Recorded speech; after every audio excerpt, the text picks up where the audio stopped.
Hello! It's the finals of our documentary session. And to round this off, we have an amazing interview with Mr. Adams Adebola of Adams College. Trust me, this is a watch you do not want to miss.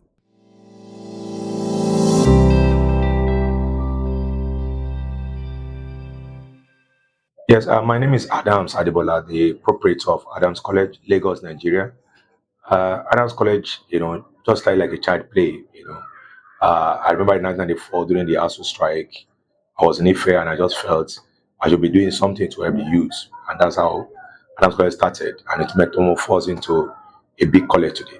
Yeah, it has always been the success story, every year in Adams College, for example, we follow the students to their matriculation. And Wow. that joy, seeing students wearing the matric gown, jumping at you during matriculation, their parents praying for you. So are some of my motivating factors, every year. I remember last year, Adams when I entered University of Lagos were about 240 from Adams alone. And I Wow. always throw a party for them in Unilag and OAU and UI and Uniben. I always follow them for the matriculation. So, seeing that joy on their faces is enough motivation for me. And that kept me going. And then sometimes you see a lot of them coming back again to say thank you after they've entered university, after they have graduated, even after they are working. So it has been a kind of mentorship kind of thing over the years, teaching them, mentoring them, following them up even after going to school. So those things, the success story has always been my motivating factors. There are many things that separated them. Number one is just the distraction is one of them. Many of them are distracted. That's why in Adams College now, once you step into our gate, you can't use a phone anymore. It's a closing time. And that's one of those things we're trying to do to reduce that level of distraction. And for example, we also have the boarding facilities in Adam. And it will shock you to know that nobody, as old as they are, can use a phone in the hostel. That's another way of trying to reduce that distraction from them. So distraction is one of those things. The entertainment industry is not really helping. People are distracted. They want to watch this, they want to watch that on the social media, they want to be active on TikTok and all that. So that's one of them. Inability for them to manage their time is one of those things that really affect them. And of course, many of them have not embraced the concept of industry, the hard work. Some are lazy. Some believe that you can just have success through luck. They've not been able to understand that you have to read. For example, in Adams, in the hostel, they do 4 hours of prep every day. You have to read Wow. minimum of 4 hours every day. And there are many students that read more than 9 hours a day. Awesome. More than 9 hours a day. And some of them are teenagers, 13, 14, 15. So those one have understood the fact that if you don't work hard, they don't expect success story. So some of them are lazy, some of them are distracted, and then some of them also don't have the drive, to read. And that's why in Adams College, we always ensure that we give them that drive, bringing people who have been here before, who are now in university, or those who are graduates, to come and talk to them. For example, we have a present jam student now. The best two students in Adams jam class last year, or best three, they were here today to talk to the students, and Awesome. they are coming to the classes. I was here last jam. I scored this score. It's also a booster for them. So we always ensure that we drive them. Reading is not convenient, but we want to ensure that we drive them, make it a bit convenient for them, make it a bit look uh, exciting for them. And that's what we have been doing in Adams. So one of those things I can studying habits. Number one, in Adams, we told them about the fact that and they should cease reading as fun. You know, um, they should embrace the acronyms, the use of codes and acronyms. For example, in Adams now, physics student they understand. If I say Larry comes, they know what I mean by that. Larry comes just means if you are long-sighted, L there means Larry for L means long-sightedness now. Then comes means you need a converging lens to correct that. So we have various things we can use to remember stuffs. The use of acronyms, the use of codes, jotting down when you are reading. And we also talk about the fact that you have to, read with people. Iron sharpness iron. When you read with some people that are going to help you, then you can get better by, working with in synergy with some other people. So we told them about networking, and we said your network is your net worth. If you read with some people who are better than you, then you are bound to be better. If you are always with those people who are not serious, they are going to be down. So we want them to read together with past question as well. Reading with past question is very, very important. Uh, for every topic, I've told them, for every topic, maybe in science or in mathematics, you've got to solve at least 40 examples on that topic. And there's no way JAM or WAEC or whichever body of exam we give you question outside those jurisdiction.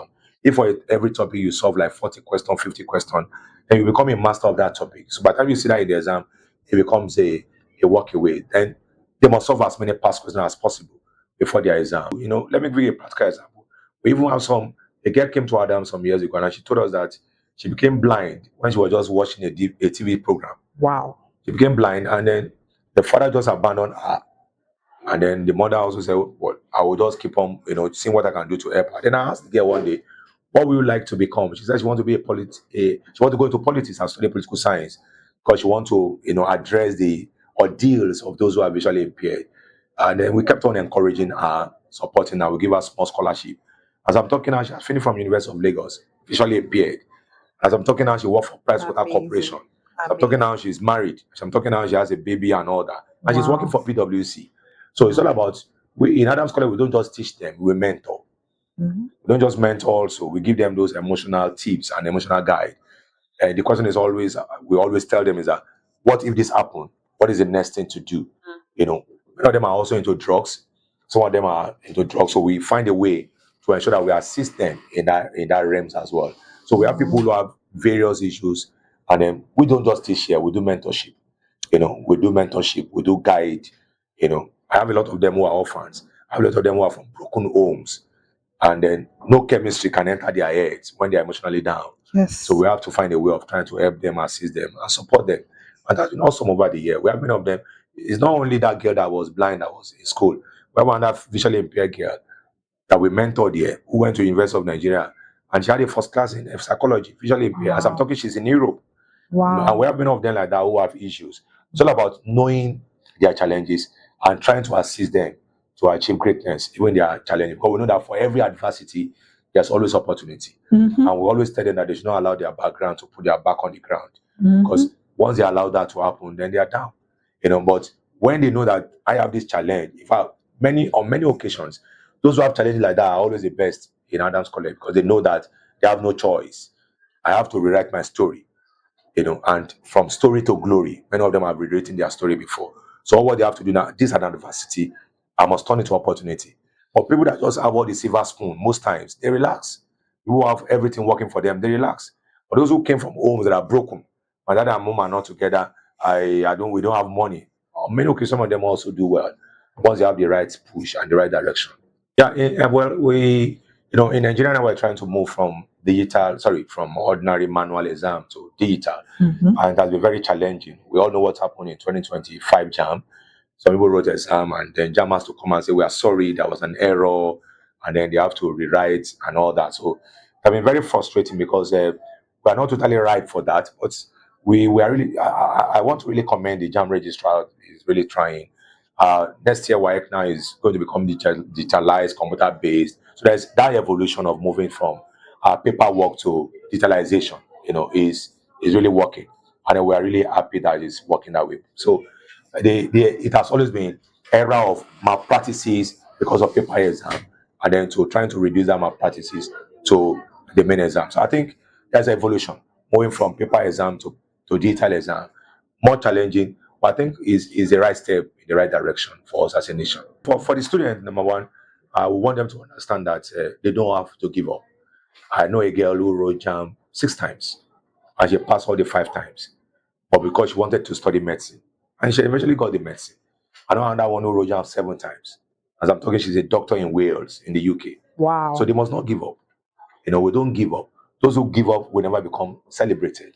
But those who kept on working hard, kept on pushing, are those people that will be celebrated. And they must embrace good association.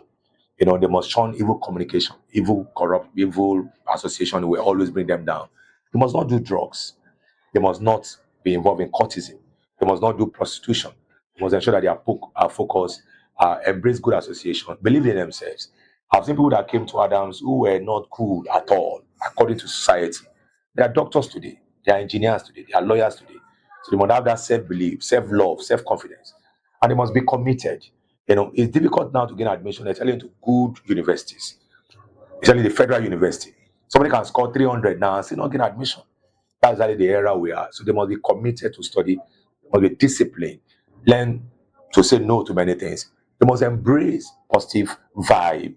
What I mean by that is that they must shun negative vibes. They must read, study, remove distraction, be disciplined with their phone, learn to manage their time very well. And they must, of course, not forget the God factor. I don't joke with that because if all things work well and the God factor is removed, everything will still amount to zero effort. So they must embrace God and then shun negative advices. I believe that I will surely see them at the top. For the teachers must not forget that they said our rewards are in heaven, and because of that, you see, many of them are not showing good attitude because they are discouraged. The welfare may not be there, welfare package may not be there. But when I started Adams College, I was not teaching for money, you know. But by the grace of God, I have money now, you know. Not as big people we are, but I'm comfortable. I'm not complaining. But life is not about money, it's about impact. So, teacher that comes into education with impact, with the mind of I want to make impact, we always make impact and then have the money. But those who are always running for money without the passion for the job, they will be disinterested along the line. Because we are talking about, I told you now I've just finished teaching, I'm going to teach again and all that because I have to be involved. That what give me joy. What give me joy is get involved in what those students are facing. The classroom is what I want to be and see their faces, relate with them one on one, eyeball to eyeball, and see how I can help them. Not to roll on my table as a proprietor of the school. So they must understand the fact that they must be passionate about what they are doing. They must still love what they are doing. And if they're not willing to show passion and show love to what they are doing, they should leave the education for us, the education sector for us, because we are molding lives. I've been to many places. I've been to the UK before, and someone shouted my name and said, Mr. Adams, in the UK, in London, and I've not been to that place before.